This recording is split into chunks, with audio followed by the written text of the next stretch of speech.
So let's get going. For PharmCAS currently, there are 134 schools total.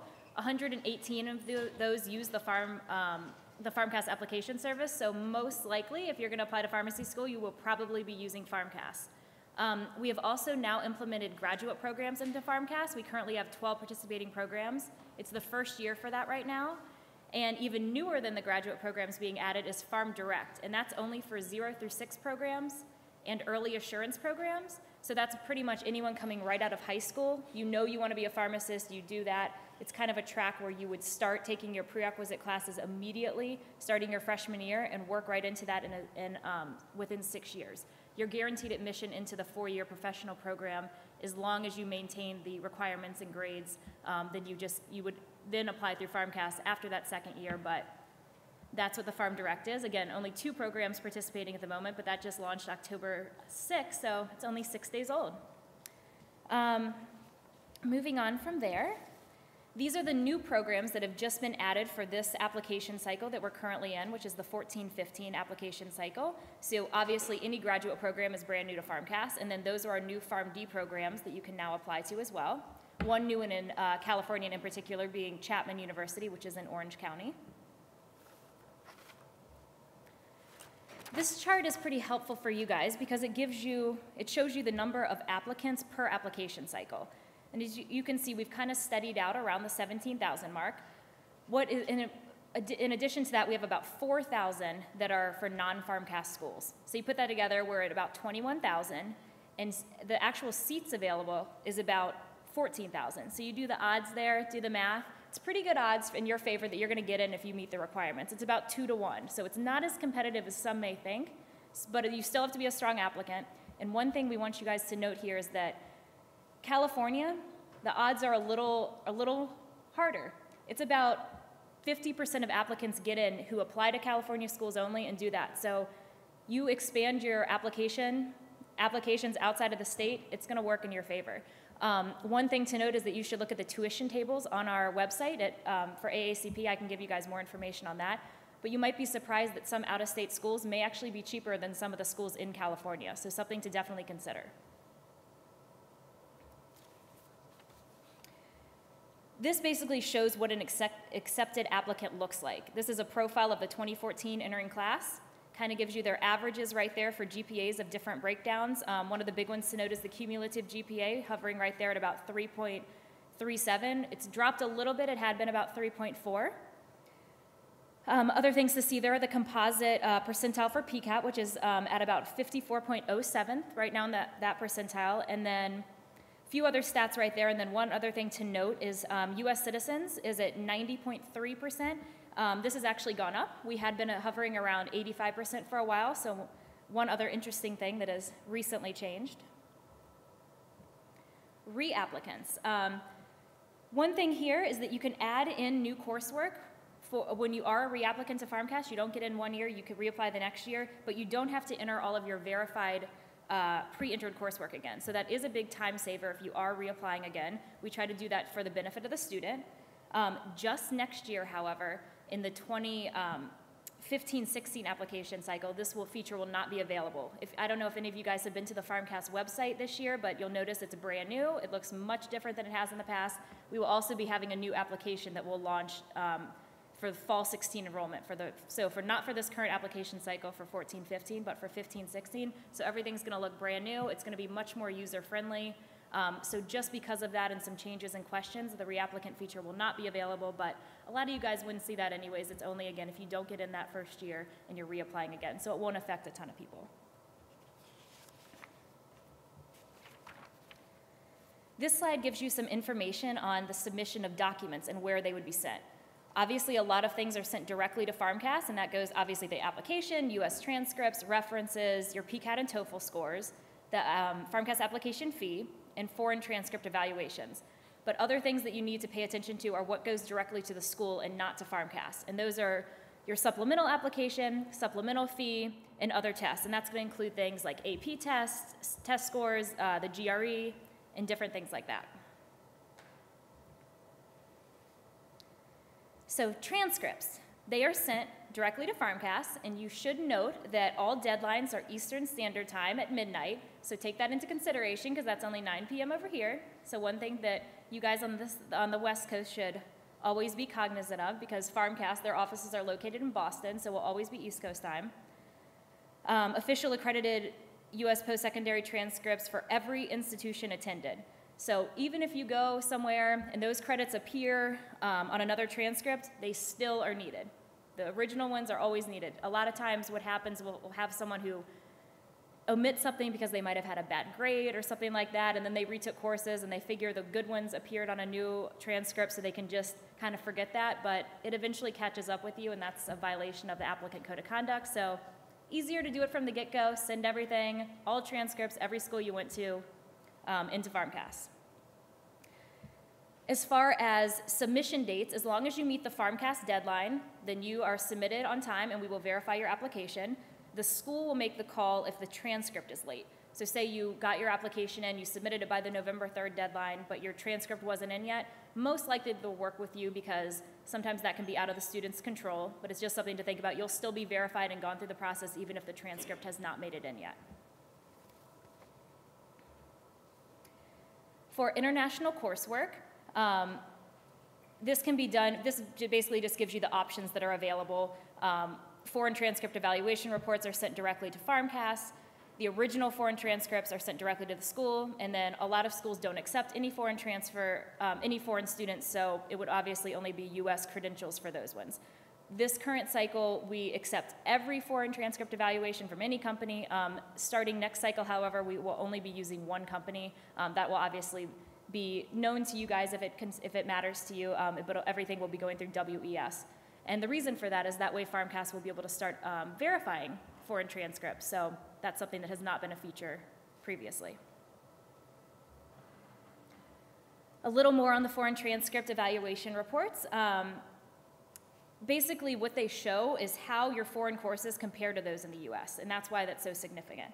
And again, as we said, currently they accept it only from one company, but we're moving to everyone else. And one thing that a lot of people ask us is when they study abroad, how does that factor in? And it's not considered foreign coursework. If it's approved by the institution you're in to study abroad, then that's considered US coursework, so not something you would have to worry about there.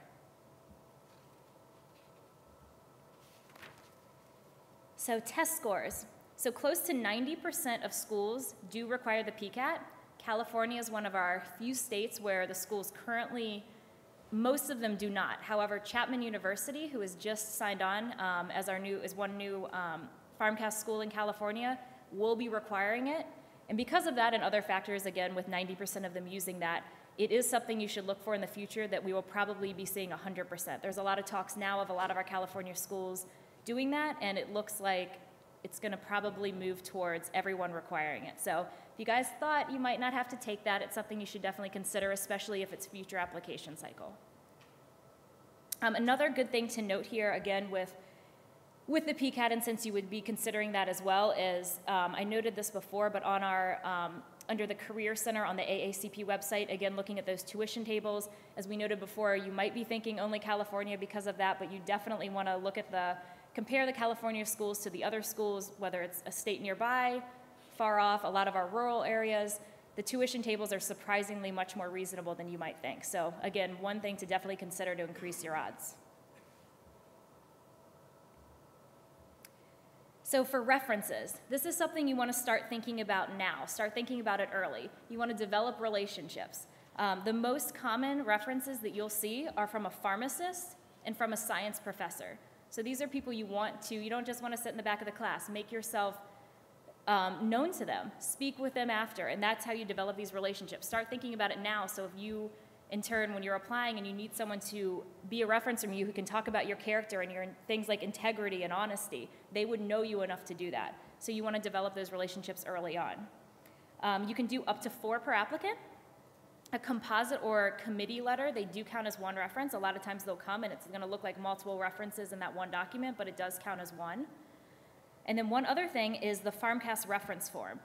Make sure you talk to your references in advance, because the second you go onto the PharmCAS application, you click you put in their information, you put in their email address, and you hit save, it sends them an email directly saying, we want a reference from you.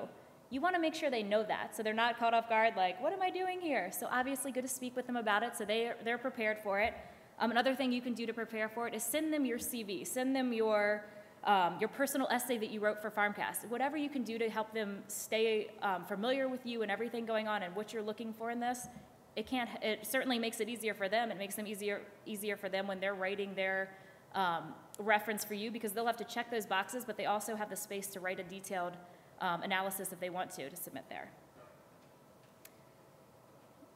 All right.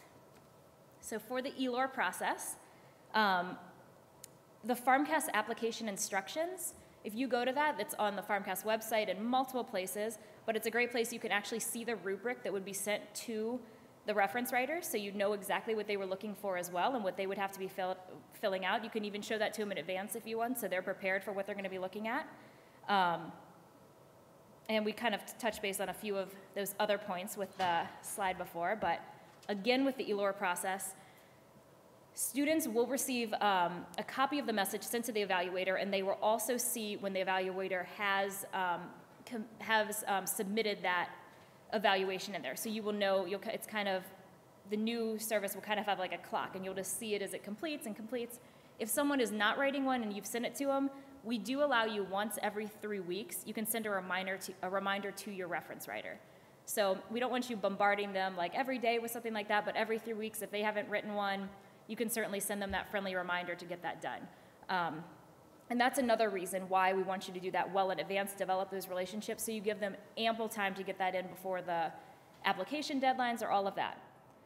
You can, however, if a reference writer is not submitting and you've done the reminders multiple times and you're getting nervous, you can always edit the evaluators until that reference is submitted. So as long as your whole application isn't submitted and they don't have it in there, you can change it if needed. Hopefully you don't need to, but just that is a feature that is allowed if you run into that.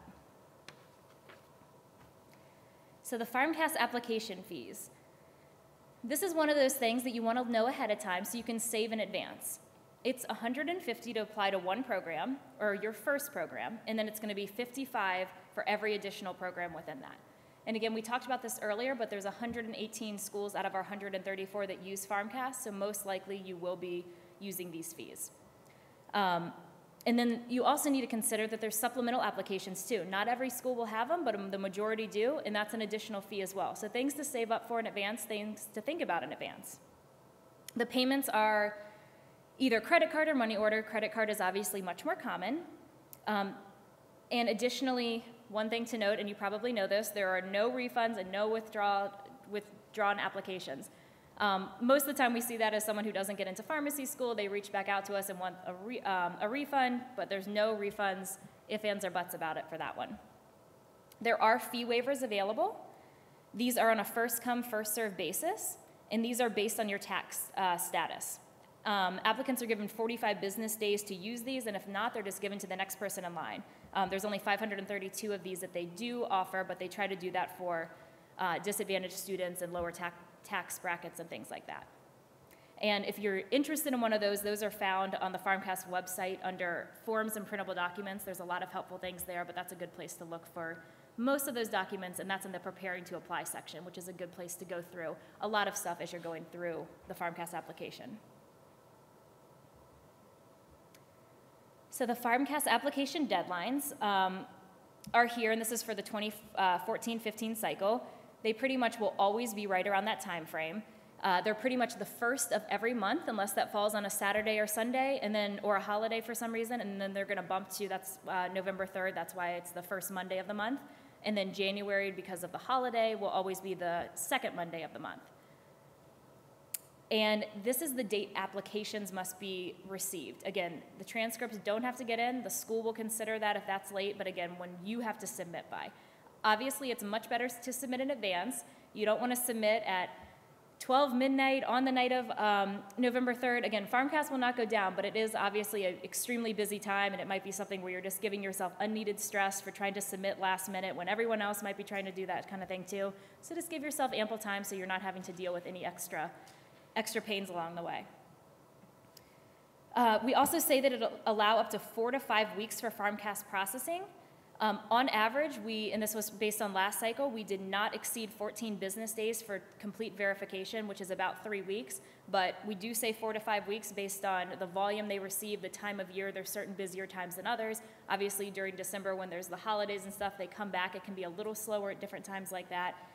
Other factors, weather, they're in Boston, snowstorms happen, things like that. So that's why we give the 4 to 5 weeks, but again, on average, 14 days or 3 weeks. For early decision, the deadline is, this year is September 2nd. It is always the day after Labor Day, so that's pretty stagnant too. And then the reporting deadline that you'll see at the end there for when schools need to notify people by this year is October 24th, but that will always be the second to last Friday in October. So those are every year you'll know in advance what they are because we keep it pretty consistent. And again, for those of you guys who don't know, early decision is you can only apply to one program. Perhaps there's one place you know you want to go. That's where your heart is set on. So apply their early decision. And a lot of places do this. My boss went to Idaho State. It's one of the more rural schools. You run into a lot of students who it's like, I'm going there, and if I don't get in there, I'm probably not going to pharmacy school. So those kind of things, among others, or if it's just gung-ho where you want to go, early decision may be the right decision for you. If you are denied early decision, you will just be put back into the regular applicant pool, and then you have the options to apply to other pharmacy programs. Again, if that one would have been your $150 initial one, then you can start applying to other programs for the $55 for the additional programs. And then obviously accepted early decision applicants cannot apply anywhere else because you are guaranteed your admission to go there. Currently for this cycle, we have 59 early decision institutions out of the 134, so this seems to continually increase year by year. Last year we were at 42, so it was a significant jump for that.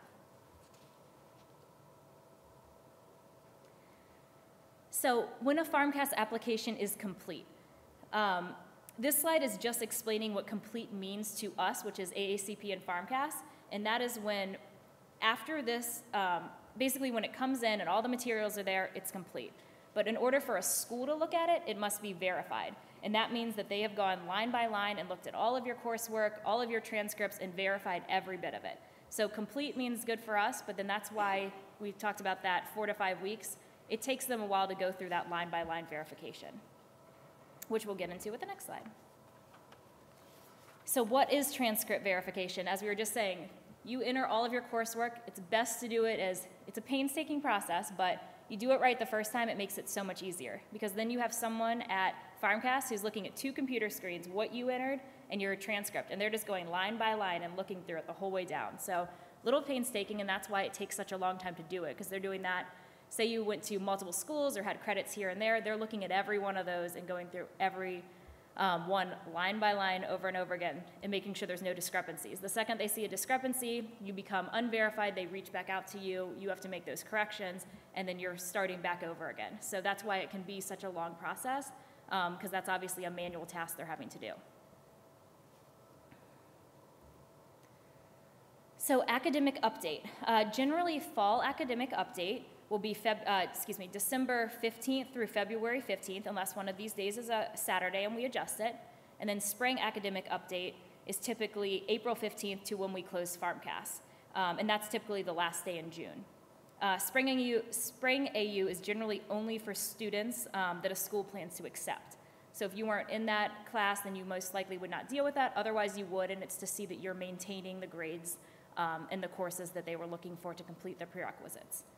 And again, what academic update is when you're filling out your application, you might put in that you have in-progress coursework, like you haven't taken it yet, but you're planning to take this. So then come fall, you would actually go back to those in-progress courses and complete what grades you had and what the final outcome was, because those might be necessary for the school to see because they were meeting their prerequisite requirements. So the applicant code of conduct. Pharmacy is the most regulated health profession there is, and that's why this is taken so seriously. It's probably one of the biggest, pharmacy is probably one of the main ones that is so strict about these kind of things. Does anyone have a guess as to what our most common violation is that we see in the PharmCAS application process? What'd you say? Plagiarism. That's number one. So it's stated all over the website. The PharmCAS app, your essay will go through the Turnitin system. And the Turnitin system it's a paid-for service. You guys could use it ahead of time to look at your essay, but again, it's something you pay for, which is why we do this one. It's one of the best ones there is, but it's gonna compare it to everything on the web. It's gonna send us any hits you get, and people just, I think they might get away with it, but the system is just, it's pretty advanced, and we see so much of it. There's sites like studential.com, personalessays.com, and we see them time and time again. So it's just something you don't want to do. A lot of people think that they'll go get examples out there, and sometimes those lines just stick in your head, and you might put it in your essay, and you liked how it sounded, and then you forget to go back and change it. And then it comes to us, it's flagged by a school, because the schools see all of these, and they report you, and then we have to go through the conduct process, which you don't ever want to deal with. Our second most common is falsifying transcripts or providing false information. Again, if you inadvertently don't add a transcript in, PharmCAS will reach back out to you and be like, hey, it looks like you are missing a transcript, and then they'll give you about 10 business days to get that in. If it's something where it was purposely omitted, like bad grades or things like that you were trying to hide, it usually comes up some way, and that's, again, why that becomes a code of conduct violation. And then the third most common is unprofessional conduct. Again, to give you a little more info on the Turnitin process, we have a conduct committee, and they meet once a month, and they evaluate and determine what sanctions are given to any essays that were brought to our attention. So basically all schools, we have admissions workshops every summer, and they're all given information on what to do if they see essays that they think are plagiarism. They report them to me. I go through them, take a look. I make sure every once in a while you guys will take classes. So say you take a class at UC Davis and they use Turnitin, and it'll say, submitted to UC Davis for this. And I look back on your application and see you attended there. So most likely that's not an issue. It's something where I see Studential or something like that popping up, and then we move that to the conduct committee to review. When they review, we have a variety of sanctions that are given. If you have 100% plagiarized essay, which we do see, that's usually a career ender. That also is a sanction that we give for the falsifying transcripts. Again, a career ender means you're never allowed to apply through the PharmCAS application cycle again. So rather strict, but it's just something that we don't tolerate in pharmacy and things like that. Additionally, the next, probably the most common sanction is that you would have to sit out that current application cycle. You are allowed to reapply again in the future, but you do have to report in the background information section of the PharmCAS application that you did violate the code of conduct by plagiarizing your essay. This is not something where schools necessarily are like, they see that and they discount you as an applicant, but it is something to keep in mind. We have seen plenty of students who get in, they've learned their lesson, you're given the space to explain what happened and what you've learned from it, but obviously something you would probably rather not waste that extra time to deal with when you could just do it right the first time. You know it's going through that system. Just write your own words. That's what we're looking for anyways. And one other thing to note is we do have some frequently asked questions that are, again, all over the PharmCAS website. We give them to students when they violate. These let you know all the common sites that you want to avoid. Probably shouldn't even look there for examples, and that's, again, like the Studentials and things like that we were referring to. Jen and I always joke there's a few different lines we see time and time again where it's like pharmacy is an interesting and ever-changing field, and we see, I can't even tell you how many essays that come with that same opener, and you're looking and you're like, same essay over and over again. So it's just, use your own words. We don't need to see that. So the centralized criminal background check program, the majority of our schools do use this. It is through, we contract with a company called Certified Screening, and we cover the majority of that cost. It's technically about $80-some. AACP covers that in your PharmCAS application fee, and then the student would only pay $15. Again, the majority of our schools do use the one that we administer, but the few that don't probably use one on their own as well. So that is something that you would consider. And again, these are additional fees that you probably want to keep in mind when you're thinking of those initial everything you're saving up for. Additionally, some schools will have drug screenings as well. If they're using the PharmCAS administered one, it is $53 additional as well, which again, if you apply to a handful of schools, make sure to keep those in mind, because if you apply to 5 schools, 5 times 53 or 5 times 15, additional fees as well to keep in mind. PharmCAS customer service is available from, again, this is one thing you probably want to note, 9 to 5 Eastern time, Monday through Friday. A little more difficult for you guys who are on the West Coast, so the best resource for you is probably email. They have a standard turnaround policy where you'll hear back from them within 2 days. If anything exceeds that, it should not, but you can always send another email. You can always reach out to me or something like that, and we will make sure you get your questions answered. They have someone constantly monitoring their Facebook and Twitter pages. If you do any kind of @PharmCAS and have any kind of complaint, don't be surprised if you tweet that someone from PharmCAS will probably reach out to you and say, what can we do to help you? There's constant monitoring of all of that so that you are taken care of and your questions are answered. We even have a secret shopper program going on so that we have people who are acting as applicants and making mistakes so we can just monitor the customer service and make sure they're working out as best as possible for you guys to get questions answered in a timely manner and accurately. We also have FAQs on the PharmCAS website, which are extremely helpful. Any question that they're asked time and time again, these are all going to be in here. So that might be a good resource to go to before even emailing them. They're categorized so you can look for whatever you might be looking for, whether it's code of conduct or any topic that you're looking for in the application process, and there's a drop-down menu of all the questions we've been asked that happen multiple times, and you might get your question answered right there. So with that, these are the two, again, main websites we were talking about earlier, aacp.org/pharmacy careers. That will lead you right to our student center. And on that, you're going to get all the admissions requirements, all of the pharmacy, we call it the PSAR, which is the pharmacy school admission requirements, all the prerequisite courses. There's a massive Excel document on there where if you zoom in, you see every school, all the prerequisites across the board. It's updated every year, so it's very accurate, and it's a good one-stop shop to look at in advance and see what is needed. You obviously have your organic chemistries and biologies that are across the board needed, but you might be surprised how big things like communication skills are for pharmacy. That is something where a lot of people think, I'm behind a counter, I'm not going to need to speak with people that much, but communication skills are probably one of the biggest things you do need, and nowadays pharmacies are actually getting away from behind the counter. Walgreens has implemented this new thing where they don't even have pharmacists back there. They're out on the floor speaking with people, doing comprehensive medication exams and things like that. So you don't be surprised if you see more and more pharmacists out there on the floor interacting with patients, not just behind the counter, and obviously in other scenarios as well that's not just community pharmacy. And then PharmCAS.org, as we have obviously been talking about, the school directory is an outstanding resource that's on there. You can look at the graduate programs or the PharmD programs. Every program, whether they're PharmCAS or non-PharmCAS, fills out a page on there, and it's kind of a snapshot of all the information you'd want to know. So you can go there instead of going to all of their individual websites, and you can see all the program stats and statistics. So you can see what's the minimum GPA, what's the minimum PCAT score, and you can do it all in a kind of a one-stop shop, which makes it a lot easier than bouncing around from website to website. So with that, are there any questions about the PharmCAS application process or anything we've discussed?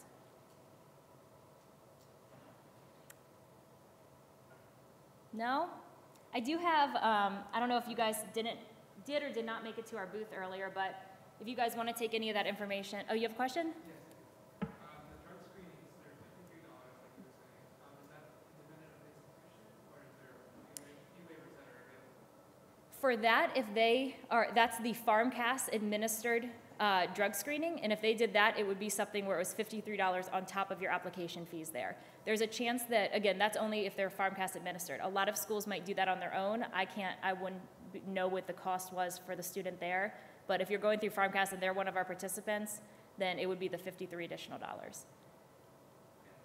no fee waivers? Not offered through AACP. Yeah. Did you have a question?